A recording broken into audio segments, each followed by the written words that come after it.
national debt up to an unsustainable level, according to the experts on Capitol Hill in the Congressional Budget Office. According to their own experts, they say we're on a path of unsustainable financial ruin if we continue the path that we're on.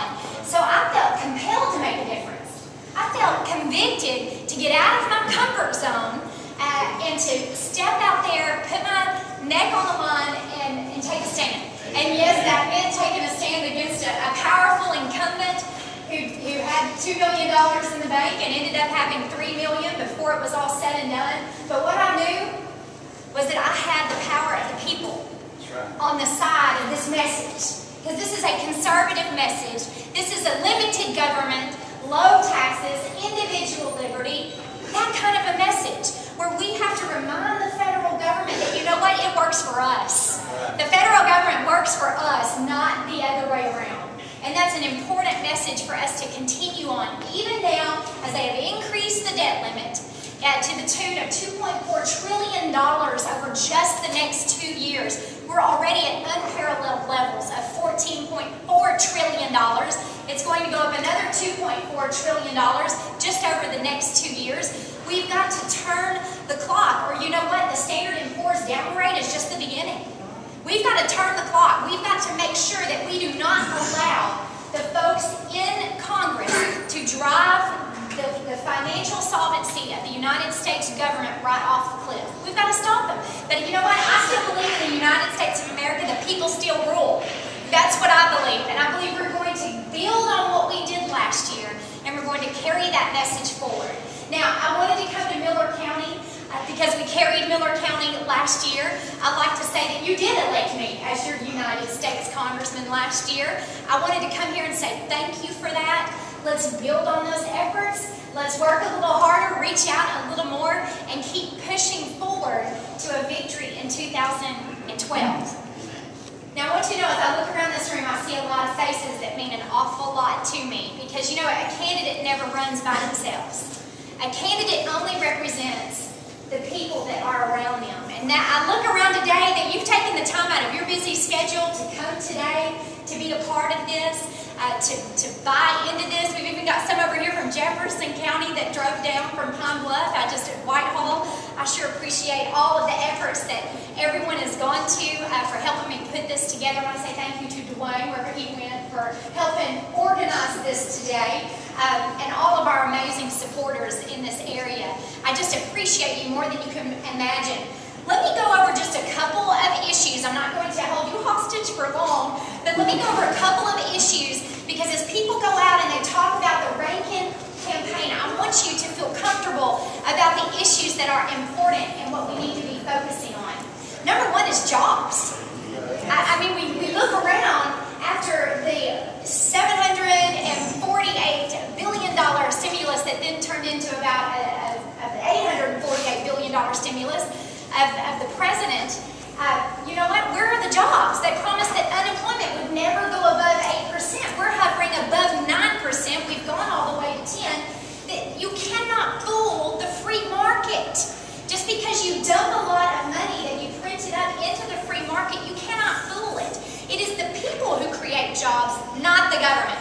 And we need to send that message to the United States. You know, I say this often, the United States Constitution and the Declaration of Independence, all of those founding documents, they come back to a resounding theme that the government must only govern with the consent of the governed. And we are sending a very powerful message that we no longer consent. We are not consenting to the way they are squandering our nation's treasury in Washington, D.C. And we're going to send that message to them. You know, I said we have a choice of two futures. We can stay on the path we're on right now, which is unsustainable, and I believe it's the wrong track for the American future, or we can get on a path of responsibility, of limited government, of clipping the wings of the federal government, and again, returning to those principles that the federal government has to live within its means, just like businesses do, just like families do, just like individuals do, schools do, neighborhood organizations, civic organizations. Everyone has to live within their means or pay the consequences. It's time the federal government learned that itself. And I'm afraid it just got sent that powerful message when the economic situation in the United States. I think it got a serious message, a wake-up call, and we've got to continue to act on that. National security, I want to say quickly, here's what's interesting about that the federal government has utterly failed in its ability to secure this country's borders. And here's what's amazing. We've got a federal government that wants to run the banking industry with the Frank Dodd bill. It wants to run your health care with the health care reform that came through. It wants to control what kind of light bulb we put in our ceiling. But you know what? It has a federal responsibility of securing the border, and it's not doing it. And that is a constitutional responsibility of the federal government. So we've got to continue to work on that. And I say, you know what? If they're having trouble building that fence down along the border, I know a couple of Arkansas guys that can go in there and show them out. That's right.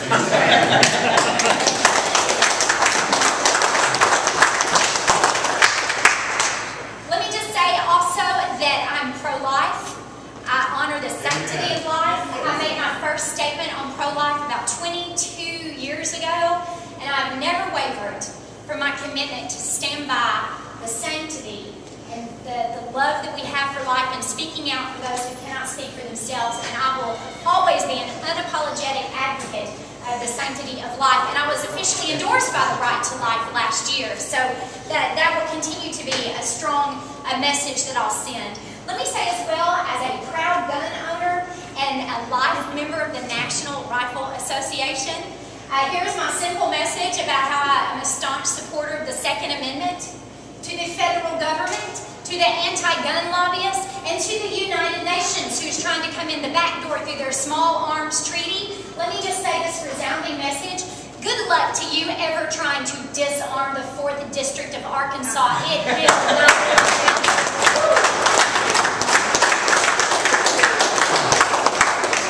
I want to say quickly that I support our nation's soldiers, our nation's veterans. I was so proud my brother John could be with me today. I hope that some of y'all got to meet him. He's the strong, silent type, so he's in the back. He's probably not glad-handed anybody here, so it's really funny. My parents announced, he's 6 years younger than me, and they announced that when I went off to school at Ouachita, that they discovered that he didn't talk, really.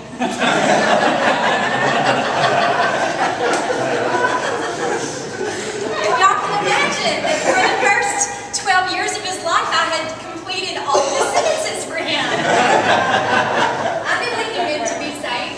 So I do appreciate my wonderful family being here with me today. My older brother couldn't make it, but John, my younger brother, could. And my parents, David and Tony Rankin, y'all just wave your hands over there. Those are my parents.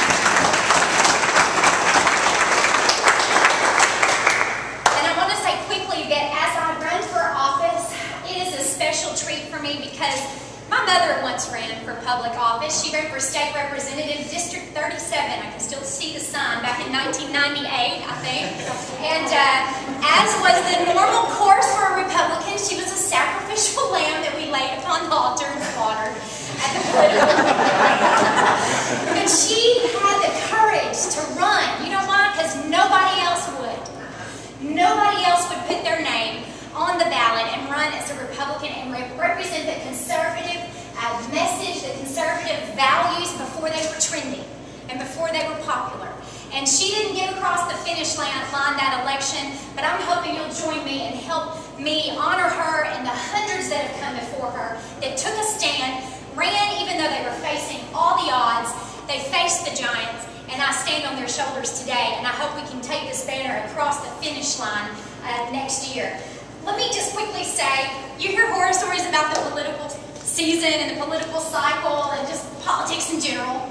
And I was a little worried about that when I got into the race last year. I mean, I truly expected folks to throw stuff. I really did. And I have to say, true story, I got through the entire campaign and only got cussed out one time. Once. Now, it did surprise me that it happened at the Sonic in Arkadelphia, where I had gone to Ouachita for 4 years. But it happened, and I mean, he just blessed me out. He made up words I've never even heard. He just blessed me out from top to toe.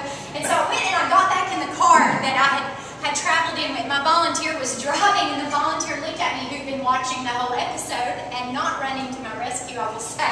My volunteer looked at me and they said, well, how'd that go? I said, well, let me put it this way. I'm going to put him down as an undecided.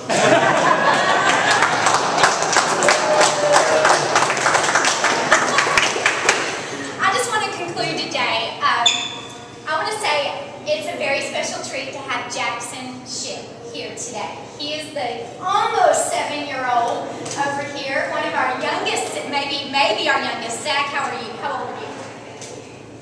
You're 8, okay.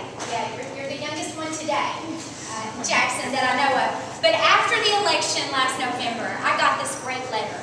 And I've been reading this letter, portions of it, as I've been out on the campaign trail because it meant so much to me. And I just wanted to read a portion of it as I wrap up. This is actually from William, his dad. But he wrote to me and he said, Beth Anne, Jackson, my 6-year-old, just could not believe that you did not win. Dad, he said, we should have kept going. He was referring to Monday afternoon, the day before the election, that quickly turned to evening. As it became dark, I told him that we better quit and we better go home. He was explaining to me that we should have continued on into the night. He is truly a blessing from the Lord. Hopefully, we will have another opportunity to help you. So my message today is what Jackson's message was to me last year. Let's keep going.